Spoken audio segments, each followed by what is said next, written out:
Right. So last time we touched on mindset, didn't we? Shifting gears a bit, I've been thinking, and I mean really diving deep into conversion psychology that goes beyond, just the typical A/B tests or fancy button colors. It's almost like an art, isn't it? Finding those subtle nudges that genuinely connect with someone and actually make them want to take that next step, convert, become a customer, without feeling like they're being sold to. Oh, I'm already hooked. It's so true, James. Like, everyone talks about A/B testing, but sometimes it feels superficial, right? You change a headline, you see a bump, but you don't really know why. What are we missing then when we're just looking at surface level stuff? What's a surprising tactic you've been seeing that really works for conversions, but people just aren't talking about it enough? Well, do you know what, Emma? It's not so much a tactic as it is a complete shift in perspective, really. It's about empathy mapping actually, but taken to an extreme. Most people, they just think about their target audience, 30-somethings interested in fitness, right? But we need to go beyond that. It's about understanding their fears, their aspirations, their daily frustrations, and the inner monologue they have when they're actually looking for a solution. It's about getting inside their head, genuinely. Empathy mapping, I've heard of it, but usually in like product design, like sketching out a persona. How does that translate to affiliate marketing and actually boosting conversions though? I mean, are we talking about just like really good copywriting here, or is there more to it? Because I feel like I'm already trying to understand my audience, but maybe not deep enough, I guess. It's far more than just good copywriting, Emma, though that's a crucial output of it, obviously. It's the input. It's about asking, what does my prospect see on a daily basis that relates to their problem? What do they hear? What do they think and feel about their current situation? What do they say and do? And then, importantly, what are their pains, like the real underlying frustrations? And what are their gains, the true benefits they're after? When you get granular with that, you can craft your message, your offers, even your bonuses to hit those very specific emotional triggers. It's powerful because it resonates on a human level, not just a logical one. Wow, okay. So it's like we're not just selling a product, we're selling a solution to a very specific internal struggle they're having. That makes a lot of sense, actually. So, when you're doing this deep empathy mapping, are you like talking to people or is it more observational? How do you even gather that kind of super detailed insight that people aren't usually sharing publicly? Both, actually. You can start with observational, but then you've got to dive into real conversations, forums, customer reviews for products similar to what you're promoting. See what people are truly complaining about or praising. But here's where it gets interesting for conversions. Once you've done that, you use what we call micro-commitments. Instead of asking for a big sale straight away, you ask for a series of very small, almost insignificant commitments first, like the foot in the door technique, yeah? Get them to agree to something tiny, and they're far more likely to agree to something bigger later on. Oh, I totally get that. Like, instead of saying, buy this $500 course, you're saying, download this free checklist and then sign up for the email series and then something else before the big ask. So it's building trust and momentum, I guess.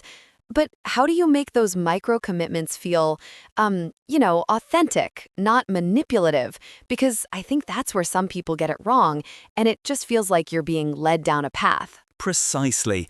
Authenticity is key, Emma. It's all about providing genuine value at each micro step. That free checklist, it needs to be genuinely helpful. The email series, it needs to deliver actionable insights, not just pitch. Each yes they give you, however small, builds their internal consistency. They start to see themselves as someone who engages with your content, someone who's on this journey. And because they've already invested a tiny bit of their time or attention, their brain, it actually rationalizes moving forward. It's not manipulative if each step delivers real value and helps them progress towards their goals. Do you know what I mean? Right. So it's like a positive reinforcement loop. I like that. So once you've got them moving down that path with micro commitments, what's next in this kind of advanced psychological toolkit for conversions? Is there anything else we can do to kind of, I don't know, prepare them for the decision, make it easier for them to say yes without pushing too hard? Absolutely. It's called ethical pre-framing. Before you even present the offer, you pre-frame their mind for success. So instead of just launching into, here's the product, you spend a moment discussing the challenges they're facing and then subtly introducing the concept of the solution without naming the product yet. You might say, look, many people struggle with X, and what often helps is a system that allows them to Y and Z. You're setting the stage, priming their brain, You're helping them mentally connect the dots before you even reveal the specific dots you're offering them. It manages expectations and reduces friction significantly. Okay, so you're basically like painting the picture of the solution and making them realize they need it before you even show them the actual solution itself. That's really clever, actually. It's not about being deceptive, it's just about guiding their thoughts, isn't it? So they're not surprised, they're prepared. Does that also involve like gently addressing potential objections before they even have them, if that makes sense? Absolutely. It's called ethical segueing. Before you even present the offer, you pre-frame their mind for success. So instead of just launching into, here's the product, you spend a moment discussing the challenges they're facing and then subtly introducing the concept of the solution without naming the product yet. You might say, look, many people struggle with X, and what often helps is a system that allows them to Y and Z. You're setting the stage, priming their brain, You're helping them mentally connect the dots before you even reveal the specific dots you're offering them. It manages expectations and reduces friction significantly. Precisely, Emma, spot on. You are anticipating those objections and offering counter-arguments or reassurance before they become entrenched. It's all part of this pre-framing. And this leads us naturally to another area, which is leveraging cognitive biases, but crucially, responsibly.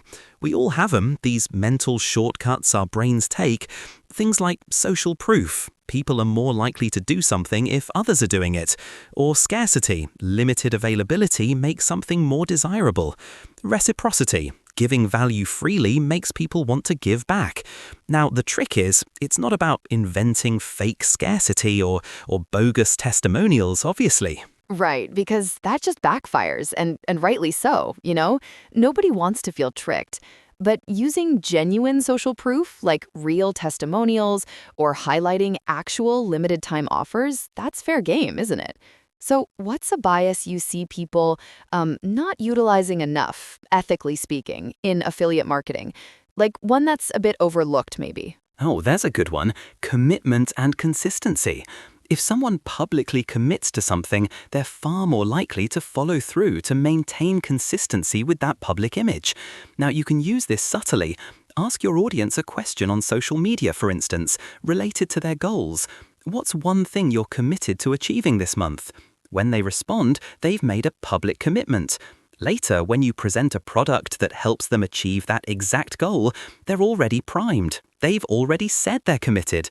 It's not a hard sell. It's just aligning with their stated intent. It's very, very powerful, but it's got to be, absolutely genuine. That's actually brilliant. I've never thought of it that way. Most people, myself included, are so focused on getting the conversion, like the first conversion. But what happens after the sale? Because that's where the long-term value really is, right?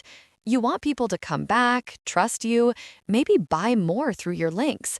Are there any unconventional post-conversion strategies that affiliate marketers should be thinking about? Oh, absolutely, Emma. You hit on such a crucial point. Most affiliates, they just drop off after the cookie fires. Huge mistake. What about a post-purchase nurture sequence? This is emails, content, even a private community, specifically designed to help the customer succeed with the product they just bought through your link. Think about it. If they love the product because you helped them actually use it well, who are they going to trust for their next purchase? You. You're building an incredible amount of goodwill and loyalty, which translates into future sales and actual brand advocacy, even if you don't have your own product. So it's like following up to make sure they're happy and then providing additional tips or resources that complement what they just bought. That's just good customer service, really, but from an affiliate. It seems like a lot of extra work, though. Like, how do you even automate something like that or make it scalable, especially if you're promoting different products to different segments of your audience? It can be automated, mate, and it absolutely should be. You set up tags in your email system when someone converts on a specific offer, and that triggers a pre-written sequence. Once it's built, it runs itself, providing value on autopilot. It's an investment, not ongoing work. And that actually transitions us perfectly into long-term asset building for affiliates. Beyond just immediate conversions, we should be thinking, how can we create evergreen assets that continually provide value and compound our efforts over time? Things that don't just, die after a campaign ends. Evergreen assets. That sounds like content that's always relevant, like blog posts, videos. But how do you make that specifically an affiliate asset that keeps generating income, not just traffic? Because a lot of content can get outdated pretty fast, especially in like the tech niche. So what makes something truly evergreen and a sustainable income generator? Precisely. It's content that remains relevant for years. Think foundational how-to guides, comprehensive product reviews that are kept updated, comparison articles, or problem-solution pieces that address core unchanging human needs.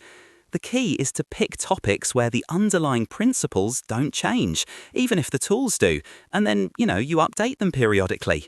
A definitive guide to email marketing, for instance, will always need tweaking, but the core principles remain.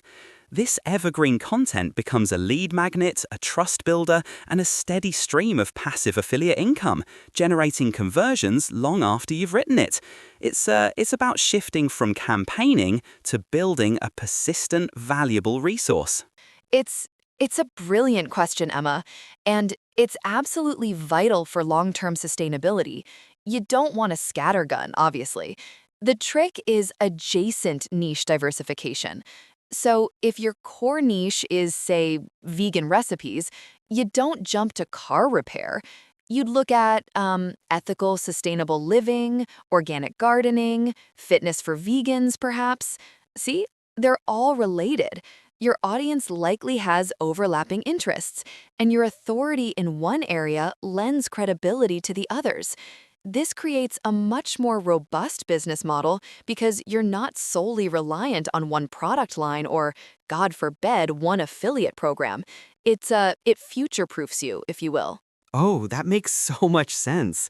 So it's about leveraging the trust you've already built with your audience and just giving them more valuable solutions within their broader lifestyle, not just their one specific interest. That sounds way more sustainable and honestly a lot more interesting for the creator too. You're not just repeating yourself. So how do we manage all these different content streams and potential niches efficiently without, burning out? That's where automation comes in, Emma. We're talking about automating value delivery. Once you've created that evergreen content, those email nurture sequences we discussed, you put systems in place. Scheduled social media posts, email autoresponders, content calendars, all designed to deliver consistent value without you having to manually intervene every single day. This allows you to ethically scale. You're growing your reach, increasing your conversions, and diversifying your income streams, all while maintaining that genuine connection with your audience. It's about working smarter, not harder, enabling you to focus on creating new high-value content or exploring those adjacent niches rather than getting bogged down in repetitive tasks. So basically, building a machine that runs itself, delivering consistent value, nurturing the audience, and opening up new opportunities, all while you're focusing on the big picture. That's the dream, isn't it? It sounds like it really ties back to that initial idea of sustainable growth,